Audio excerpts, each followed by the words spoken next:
स्वागत है दोस्तों। स्वागत है जगजीत सर एंड आलोक। आज का हमारा टॉपिक ऑफ डिस्कशन है आईटी सर्टिफिकेशन। आईटी सर्टिफिकेशन करना चाहिए नहीं करना चाहिए, आईटी सर्टिफिकेशन रिगार्डिंग जो कॉमन स्टूडेंट्स को डाउट्स एंड क्वेश्चंस होते हैं वो आज हम क्लियर करेंगे। जगजीत सर से शुरू करते हैं। जगजीत सर, आपसे पहला क्वेश्चन मेरा ये है कि आईटी सर्टिफिकेशन क्या ज़रूरी है? ओके सी जय, जब भी हम सर्टिफिकेशंस की बात करते हैं तो सबसे पहले तो हमें ये अपने आप को पूछना चाहिए कि ये सर्टिफिकेशंस किस पर्पस के लिए है।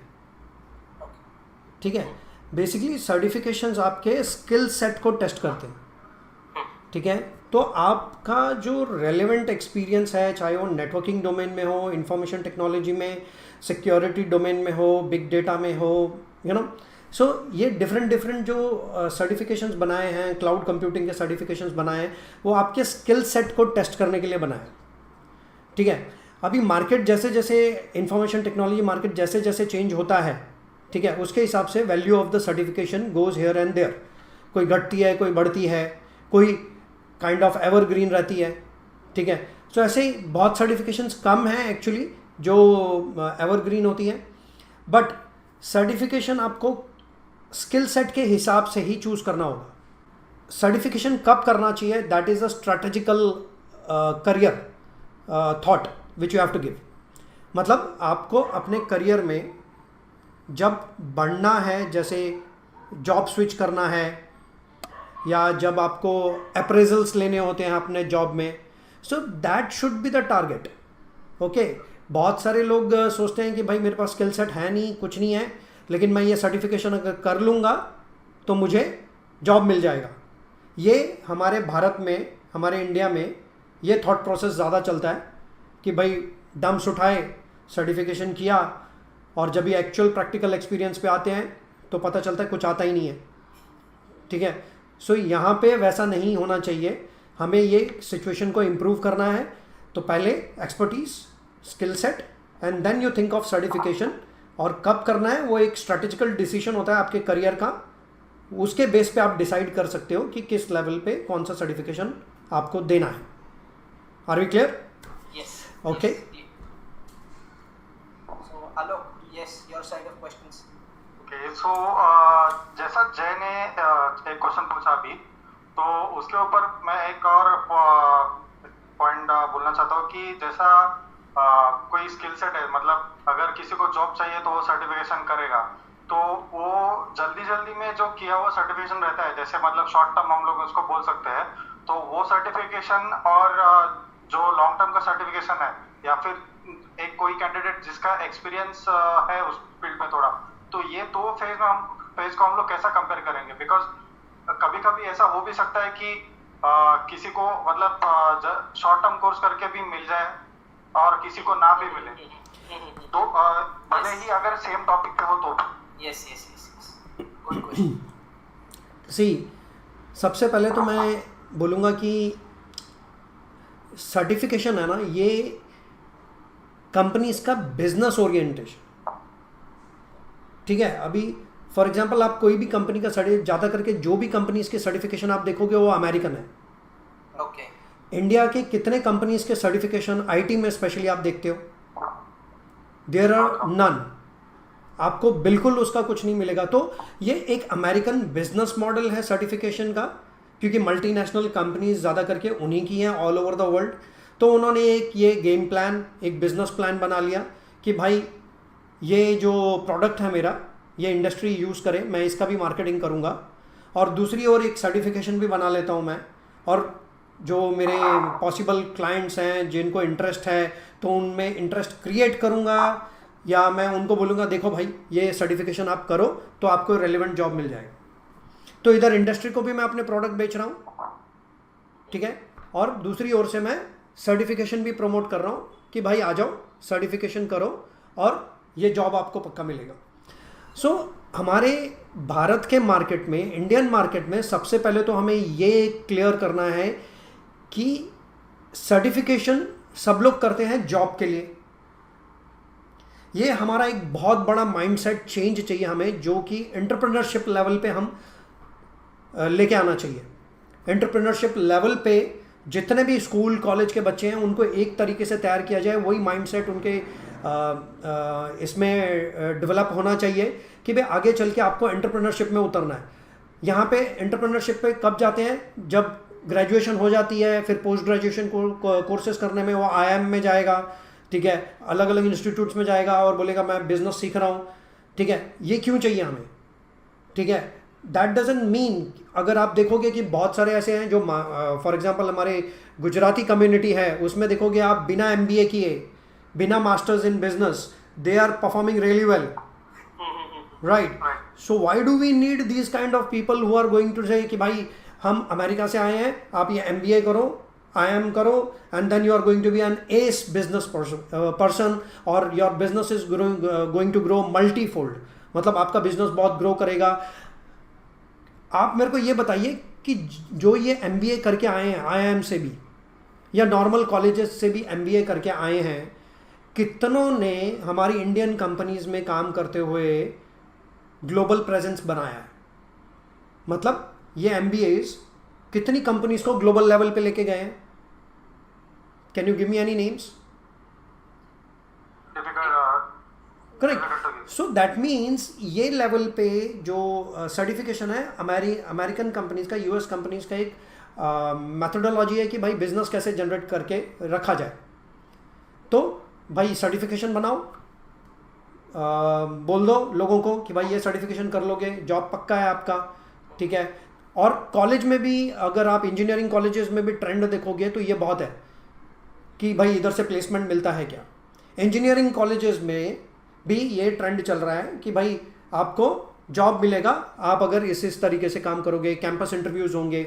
So it is nothing but the kind of sham things running, जिसमें ये बोला जाता है भाई कॉलेज में स्टूडेंट्स हमारे एडमिशन तभी लेंगे जब ये फाइनल ईयर से निकल के इनको हम जॉब दिलाएंगे। बट वो स्किल सेट डेवलप हो रहा है, वो एक्सपर्टीज डेवलप हो रही है। That is the question which we need to take care. Certification और ये सब तो बाद में आएगा, ठीक है। It should not be like कि भाई बिजनेस है, रेड हैट सर्टिफिकेशन कर लो, CISSP सर्टिफिकेशन कर लो और एक लेवल पे आप पहुंच गए, ठीक है। वो आपका एक्सपर्टीज नहीं है, that is actually the beginning of your career. अगर आप CISSP, रेड हैट या सिस्को के कोई सर्टिफिकेशंस करते हो या प्रोग्रामिंग डेवलपमेंट में कोई सर्टिफिकेशंस करते हो, बिग डेटा का सर्टिफिकेशन करते हो, देयर आर सो मेनी। आप कितने सर्टिफिकेशन करोगे? There has to be some core certifications which you need to focus on. आपका एक कोर होना चाहिए, ठीक है। वो कोर स्किल सेट आप डेवलप करो and then do the appropriate relevant certification which is as per your taste, and then you go into the market with that skill. But we need to really think in Indian context. भारतीय context में अगर हम देखें तो ये हो नहीं रहा है। सर्टिफिकेशन लोग करके जॉब के लिए भाग रहे हैं और जॉब में वो स्किल सेट होता नहीं है उनके पास, या रेलिवेंट एक्सपीरियंस नहीं होता है। क्योंकि HR वाला सबसे पहले आपसे ये क्वेश्चन पूछता है, भाई चलो ठीक है सर्टिफिकेशन तो है, एक्सपीरियंस है? अभी आपके पास वो भी नहीं है, तो फिर मैं जॉब कैसे दे दूँ भाई आपको? एक्सपीरियंस लेके जाओगे फिर वो दूसरी गेम खेलेंगे आपके साथ, बोलेंगे सर्टिफिकेशन नहीं है आपका। So the people have to understand कि भाई मेरी skill set, you have to go as a problem solution guy. You have to, आपको एक प्रॉब्लम का सोल्यूशन वाला बंदा बन के जाना है इंटरव्यू में, रादर देन गोइंग कि हाँ ये इतने सारे बंच ऑफ सर्टिफिकेशन मैं ले आया हूँ, चाहे वो शॉर्ट टर्म वाले हों, लॉन्ग टर्म वाले हों, ठीक है। टेक्नोलॉजी आती है जाती है, IT फील्ड इज वॉलेटाइल, ठीक है। जो कोर एरिया है दैट रिमेन्स, जैसे ऑपरेटिंग सिस्टम हमेशा रहेंगे, ठीक है, नेटवर्किंग हमेशा रहेगा, ठीक है। सो ये वाले जो कोर हैं इस लेवल पे आप अपना एक्सपर्टीज डेवलप करो।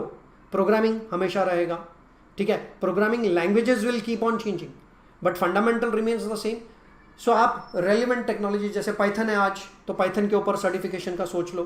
हालांकि अभी उसमें मैं ये नहीं बोल सकता कि पाइथन में सर्टिफिकेशन किया, ठीक है, so he is a good programmer, he is really going to solve every problem. No, that is not possible, ठीक है। It will only just give you कि हाँ ये पाइथन जानता है, बट प्रॉब्लम पे कैसे अप्लाई करना है, that has to be the main consideration. Certification is one thing, application of it is one thing. So certification doesn't guarantee कि you will be able to apply the knowledge, आप वो knowledge apply कर पाओगे certification के base पे, ये guarantee नहीं है। जस्ट एक पॉइंट को मैं आगे थोड़ा लेके जाना चाहता हूँ कि ये सर्टिफिकेशन का जो चीज़ है ना, तो मैंने ये बहुत देखा है कि अभी जैसा आज के दिनों में लॉकडाउन जब से चालू हुआ है तब से बहुत सारे ई लर्निंग प्लेटफॉर्म्स लोगों को सीखने के लिए मोटिवेट कर रहे हैं। फॉर एग्जांपल हम लोग ले सकते हैं टैबलो का ले सकते हैं, या फिर यूडेमी है, जैसे कोर्सेरा वगैरह भी है, कि बहुत सा EDX है for that matter which is more trending these days. तो वो सारे कोर्सेज करके कुछ लोग इतना सारा कोर्सेज एक साथ कर लेते हैं, 10-15 सर्टिफिकेट्स एक साथ लेके प्रोफाइल में डाल देते हैं, जो एक्चुअली मुझे लगता है कुछ सेंस नहीं बनता है। बिकॉज आप 4 अलग अलग जगह के सर्टिफिकेशंस करते हो तो आपका जो मेन फोकस है वो ही आपका मतलब डाइल्यूट हो जाता है, राइट, निकल जाता है। तो आप एक पाथ सिलेक्ट नहीं कर पाते हो जो आपको जाना है। मतलब किसी को डेटाबेस एडमिनिस्ट्रेटर बनना है, वो जाके मैनेजमेंट एथिक्स या फिर कोई मार्केटिंग का अगर कुछ करता है, सो वो उसका एक ठीक है नॉलेज बढ़ जाएगा, बट वो अभी का जो आपका टाइम आप डेडिकेट कर रहे हो, आपका जो प्लान बना है वो प्लान कंप्लीटली डिस्टर्ब कर देगा वो। Correctly, that is what I said ना, मैंने वही बोला आपको कि आप सर्टिफिकेशन कर रहे हो लेकिन उसका एप्लीकेशन आपका कहाँ तक आप अप्लाई कर रहे हो। सी नॉलेज जो है आपकी वो अप्लाई होनी चाहिए। सर्टिफिकेशन सिर्फ आपका स्किल सेट का ये देता है कि बेंचमार्क है। जैसे आपने कॉलेज में एग्जाम्स दिए, सेमेस्टर्स के एग्जाम दिए, उसका एक रिजल्ट आता है, वो मार्क्स के ऊपर हम लोग आपकी रेटिंग डिसाइड करते हैं कि ये बंदे को किस ये टॉपिक में, ये सब्जेक्ट में कितना नॉलेज है। यही सेम चीज़ सर्टिफिकेशन के लिए भी है। लेकिन कॉलेज में डिग्री या सर्टिफिकेट आपके हाथ में आना ये प्रूव नहीं करता है किसी भी हाल में कि आप वो नॉलेज को अप्लाई करने के लिए सक्षम हो। तो हमें वो एरिया पे फोकस करना है। जो भारत का भी करंट जो सिचुएशन है, बहुत सारी कंपनीज जो चाइना से यहाँ पे आएंगी, इन्वेस्ट करेंगी, उनके हिसाब से हमारा एक बेसिक स्किल सेट जो हम लोगों को आज भारत में, भारत के लोगों को जो चाहिए वो है certain networking, automation, operating systems basically related with free and open source software, right, and programming. क्योंकि ये जो है ये आईटी को इवॉल्व करता है। ये 4 चीज़ें हैं जो आईटी को इवॉल्व करती हैं। ऊपर से हम बहुत कुछ ऐड कर सकते हैं, जैसे हमने बिग डेटा ऐड कर दिया, डेटा साइंटिस्ट ऐड कर दिया, and we came to know कि अभी लॉकडाउन के टाइम पे data science is not helping much, right. So उसको हम लोग क्लस्टर कंप्यूटिंग के तौर पर लेके जाएं, जैसे spark is a high speed platform, बहुत ही तेज़ी से, बहुत प्रोसेसिंग पावर उसकी जो है कैपेबिलिटी इन मेमोरी प्रोसेसिंग करना, so that can be helping us in processing. जो डेटा है बहुत जल्दी से प्रोसेस करेगा। तो वो वाली टेक्नोलॉजीज़ को हम लोग अभी भारत में यूज़ करने के लेवल पे नहीं है, ठीक है, क्योंकि हमारे पास अभी तक उतना डेटा ही कलेक्टेड नहीं है। और जो डेटा अगर है भी हमारे पास, वो कहाँ पे, ठीक है, वो अभी तक हमने बुक्स में रखा हुआ है। फॉर एग्जांपल लीगल फील्ड में अगर आपको लगाना है, ठीक है, तो वो डेटा मेरे पास कहाँ है। मोबाइल टेक्नोलॉजी में लगाना है तो वो डेटा मेरे पास कहाँ है, सब ऑन पेपर है अभी। उसको मैं कन्वर्ट करूँगा डिजिटल फॉर्मेट में, और उसके बाद मैं बिग डेटा का एनालिटिक्स उसके ऊपर कर सकता हूँ। तो वो लेवल पे हम लोगों को आना है पहले। तो अगर आप कोई बिग डेटा का सर्टिफिकेशन करके रखोगे, ठीक है, so it's of no use as of now Bharat के हिसाब से, तो उसका कोई वैल्यूएशन नहीं है। और अगर आप कोई सर्टिफिकेशन कर भी लेते हो, तो बहुत सारी कंपनीज अभी जो टारगेट कर रही थी कि यूएस में, अभी यूएस की इकोनॉमी भी अगर आप देखो तो इट्स गॉन डाउन। अभी उनको भी रिकवरी के लिए दो, तो वो लोग पहले उनका प्रेफरेंस जो रहेगा वो अपने बंदों के लिए रहेगा कि भाई अभी जो जॉबलेस हो गए यहाँ पे, तो उनको पहले खड़ा किया जाए। तो बाहर से, हिंदुस्तान से या भारत से लोगों को बुला के या चाइना से लोगों को बुला के आईटी एक्सपर्ट्स को उधरों खड़ा करने की कोशिश बिल्कुल नहीं करेंगे। और डोनाल्ड ट्रंप की पॉलिसीज़ भी अभी आप देख रहे होंगे कि वो बोल रहा है मैन्युफैक्चरिंग भी हम लोग इन हाउस ही करेंगे। अगर बाहर से कोई मैन्युफैक्चरिंग करके आ रहा है, जैसे एप्पल वगैरह फ़ोन वगैरह बाहर से बनवा रहा है या असेंबल करा रहा है, तो उसके ऊपर एडिशनल टैक्स लगेंगे। तो इन पॉलिसीज़ को भी ध्यान रखते हुए हम भारतीयों को ये सोचना है कि जो है हमारा स्किल सेट, हमारी आत्मनिर्भरता के लिए किस तरीके से हम लोग तैयार हों। तो ये जो कोर है, नेटवर्किंग है, पाइथन प्रोग्रामिंग है, जावास्क्रिप्ट है, ठीक है, लिनक्स है, ठीक है, एज एन ऑपरेटिंग सिस्टम, ये एरियाज़ पे और ऑटोमेशन पे ये प्राइम फोकस अभी हमारा होना चाहिए। इसके अंदर स्किल सेट डेवलप करें और इंडियन जो फर्म्स हैं, कंपनीज, जो आईटी कंपनीज हैं, ठीक है, वो ये सर्टिफिकेशन इंडिया के हिसाब से बनाए, ठीक है, इंडियन कॉन्टेक्स्ट में वो सर्टिफिकेशंस आनी चाहिए. सो वी हम लोगों को ऐसी कंपनीज बनानी चाहिए जो ट्रेनिंग्स प्लस सर्टिफिकेशंस प्रोवाइड करें इंडियन कॉन्टेक्स्ट को रख के, ओके. ठीक है, इंडियन सिनारियो को रख के, जिससे ये बहुत हेल्प करेगा हमारे इंडियंस को अपने आप को टेस्ट करने के लिए, ना कि यूएस के स्टैंडर्ड से या उनकी कंपनीज के स्टैंडर्ड से. Right absolutely. अभी कॉलेज सिलेबस में कुछ हमें सिखाया जाता है और इंडस्ट्री में जो चल रहा है, सो बहुत सारे स्टूडेंट्स ऐसा सोचते हैं कि सर्टिफिकेशन अगर हम लोग ने कर लिया सो हमें इंडस्ट्री का एक्सपीरियंस आ जाएगा. तो ऐसा केस है? बिल्कुल ऐसा नहीं है, क्योंकि जो कॉलेजेस में, इंजीनियरिंग कॉलेजेस में बीएससी सीएस या बीएससी आईटी वगैरह, स्पेसिफिक टू अगर हम बात करें पर्टिकुलरली आईटी डोमेन की, तो आपको कॉलेजेस में फंडामेंटल सिखाए जाते हैं, ठीक है. वो फंडामेंटल्स, अभी कोई भी बिल्डिंग खड़ी नहीं हो सकती जबकि उसके फाउंडेशन मजबूत ना हो, ठीक है. तो वो फाउंडेशंस, वो फंडामेंटल्स आपको सिखाते हैं. 3 साल का कोर्स है या 4 साल का कोर्स है. फिर इंडस्ट्री में जब आप जाते हो तो करंट ट्रेंड मार्केट में देखते हो और हमें दिखता है कि बहुत गैप है, ठीक है.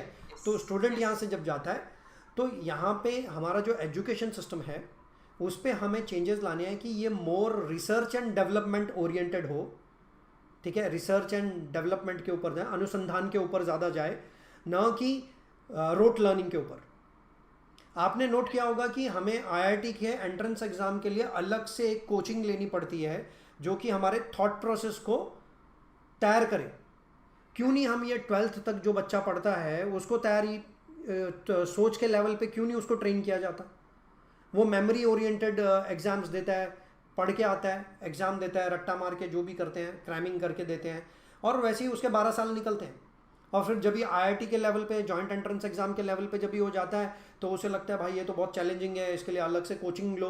तो ये कोचिंग इंस्टीट्यूट्स फ्लरिश हो रहे हैं. हमारा एजुकेशन सिस्टम लैकिंग है इसमें. अगर हमारा एजुकेशन सिस्टम लैकिंग नहीं होता तो ये कोचिंग क्लासेस नहीं आते. आज आप कोई भी देखोगे 8-9 स्टैंडर्ड में जाता है बच्चा तो माँ बाप पहले उसको कोई कोचिंग क्लासेस में डाल देते हैं कि हाँ, ये उनको रहता है ऑल इज़ वेल, मेरा बच्चा कोचिंग क्लास में जा रहा है, एंड दे फील कि बस अभी मार्क्स आ जाएंगे इसके अच्छे, ठीक है. 5 लाख 6 लाख 10 लाख खर्च कर देते हैं जॉइंट एंट्रेंस एग्जाम में. कॉलेज के साथ टाई अप हुआ है, भाई आपके बच्चों को 11th और 12th में हम जॉइंट एंट्रेंस एग्जाम के लिए तैयार कर देंगे. तो एटलीस्ट अगर वो क्लियर नहीं पाए तो कुछ और तो कर पाएगा.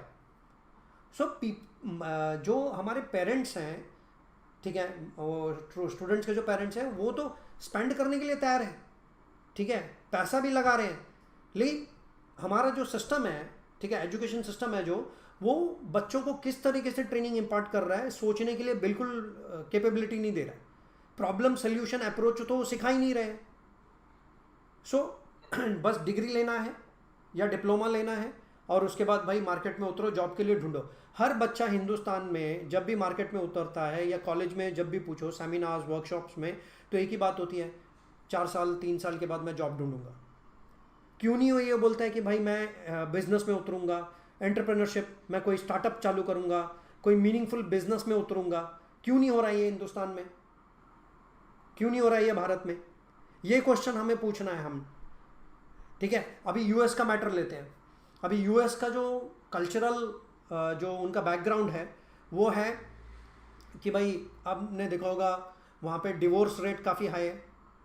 माँ बाप शादी करते हैं, ठीक है, बच्चे हो गए, अभी माँ बाप ने डिवोर्स ले लिया, माँ की कहीं और शादी हो रही है, बापूजी कहीं और शादी कर रहे हैं. अभी बच्चे की अपब्रिंगिंग कैसे हो रही है वहाँ पे? अभी बच्चा तो फिर सोचता है भाई मैं सरवाइव कैसे करूँ, क्योंकि भारत में क्या होता है, माँ बाप बच्चों के बच्चों को भी पालते हैं, right. Grandfather is the supreme, अगर वो अभी तक जीवित है, अगर कोई फैमिली में, न्यूक्लियर फैमिलीज भी अगर बोला जाए तो grandmother and grandfather are the source of total authority, ठीक है ना. पूरी कमांड उनके हाथ में रहती है घर की, ठीक है. आपके बापूजी भी उनके डिसीजन को क्रॉस नहीं कर पाएंगे. लेकिन हमारे यहाँ पे ये जो कल्चर जो हमारा है ये बहुत ही अच्छा है एक तरीके से कि हम लोग एक दूसरे की केयर करते हैं. बट उसमें ये हो जाता है कि हमारे बच्चे जो हैं वो लैकिंग हो जाते हैं, खुद से डिसीजन मेकिंग कैपेबिलिटी उनमें नहीं आती है, जो कि यूएस के बच्चों में ज़्यादा देखोगे आप, क्योंकि उनके लिए देखभाल के लिए कोई है ही नहीं, ना वो माँ से कंसल्ट कर सकते हैं ना अपने बापूजी से कंसल्ट कर सकते हैं, तो भाई करें क्या, तो मार्केट से वो सीखते हैं। तो सबसे बड़ा एग्जांपल तो स्टीव जॉब्स ही है हमारे सामने, ठीक है, जिन्होंने खुद डिसीजन लिया, एप्पल में गए, एप्पल से निकाले भी गए, फिर वापस एप्पल में गए, एंड आज एप्पल हम देख रहे हैं। तो उनका अगर बैकग्राउंड देखोगे आप तो इसी तरीके से, ठीक है। तो वो क्यों एंटरप्रेन्योरशिप में ज़्यादा आ जाते हैं, क्योंकि उनको पता है कि पैसे कैसे कमाने हैं मार्केट में। अल्टीमेटली आप जॉब करके पैसे कमा रहे हो तो आप देख रहे हो जॉब सिक्योरिटी, ठीक है, कि भाई हर 30 दिन के बाद मेरे को मेरे बैंक अकाउंट में सैलरी आ जानी चाहिए, भाई काम चले ना चले आई एम ओके, ठीक है। जबकि यूएस मॉडल क्या बोलता है, भाई आप घसो, ठीक है, कोई क्योंकि आपको देखने वाला है नहीं तो पैसे आपको ही कमाने हैं, तो भाई बिजनेस चालू करो, कुछ ना कुछ ट्राई करते रहो। तो अपने उसको इनकम जनरेट करने के लिए वो हाथ पैर मारेगा, सीखेगा, डिसीजन मेकिंग कैपेबिलिटी उसमें है। सो हर एक स्टार्टअप का आप देख लो, हर एक कंपनी आज जो सर्वाइव कर रही है मल्टीनेशनल, यूएस से ही क्यों आती है? That is a question we need to think. वो क्वेश्चन के ऊपर हमें सोचना है कि भाई यूएस में ही क्यों। और यहाँ के लोग भी, अगर आप देखो बैंगलोर में हमने सिलिकॉन वैली बना रखी है, ठीक है, स्टार्टअप्स वहाँ पे बनाते हैं लोग, ठीक है, लेकिन उनका बैकग्राउंड अगर हम चेक करें देखें तो भाई सब यूएस रिटर्न्ड है, ठीक है। यहाँ से कॉलेज में गए कोई स्टार्टअप नहीं बनाता, यहाँ से जाएगा कोई फर्म में काम करेगा, ठीक है, बैंगलोर में, नोएडा में, गुड़गांव में, ठीक है, चेन्नई में, पुणे में, ठीक है, ये हमारे 5 हब्स हैं आईटी को लेके। तो यहाँ से कहीं ना कहीं वो यूएसए का एक ट्रिप तो पक्का जाएगा, ठीक है। अभी वहाँ पे गया, फिर उधर का एनवायरनमेंट देखता है कि भाई इधर तो लोग काफ़ी स्टार्टअप्स, आइडियाज़ और इसका फ्लो है, तो भाई एक स्टार्टअप हम इंडिया में भी बनाएंगे। तो ये बंदा वहाँ पे जाता है, सीखता है और इधर आता है, एक स्टार्टअप बनाता है और फिर 1-2 लोगों को यूएस में मार्केटिंग के लिए रख लेता है। तो यहाँ पे डेवलपमेंट का काम हो गया, सब सस्ते में मिल जाता है, क्योंकि यहाँ पे अगर आप कंपेयर टू यूएस डॉलर में, ठीक है, सैलरी भी इतनी सफिशेंट हो जाती है कि पीपल आर हैप्पी, ठीक है। तो डेवलपर्स भी यहाँ पे आराम से मिल जाते हैं, इंफ्रास्ट्रक्चर भी हमें ज़्यादा लगाना नहीं है, भाई एक रूम में 4 डेवलपर्स बिठा दिए, ठीक है, और उनको तगड़ी सैलरी दे दो इंडिया भारतीयों के हिसाब से, तो भाई दे आर कूल इनफ, और उधर वो मार्केटिंग कर रहा है और यहाँ से प्रोडक्ट बना बना के वहाँ पे बेच रहा है, ठीक है। तो हमें ये सोचना है कि हमारे स्टूडेंट्स को, हमारे जो कॉलेज के स्टूडेंट्स को, उनको एंटरप्रेन्योरशिप लेवल पे कैसे लेके आया जाए, उनको एक बिजनेस थॉट देना है, उनको हमको बताना है कि भाई आइडियाज़ से बिजनेस होता है, न कि पैसे से। अगर आपका आइडिया एकदम जेन्युइन है तो कोई भी फंड करने को आपको तैयार होगा, ठीक है, और आपके अंदर एक विलिंगनेस होनी चाहिए, एग्जीक्यूशन पावर डेवलप करनी है हमारे स्टूडेंट्स को, ठीक है, हमारे बच्चों को, ताकि वो इस लेवल पे एंटरप्रेन्योरशिप लेवल पे उतरे और यहीं पे स्टार्टअप्स बना बना के उनको पूरे वर्ल्ड में फैलाएं, न कि यूएस में जाके सीख के उनके फ्रस्ट्रेटेड इंफ्रास्ट्रक्चर से या एनवायरनमेंट से सीख के यहाँ पे आए। यहाँ पे ये सोच हमारे एजुकेशन इंस्टीट्यूट्स को, बच्चों को देनी चाहिए।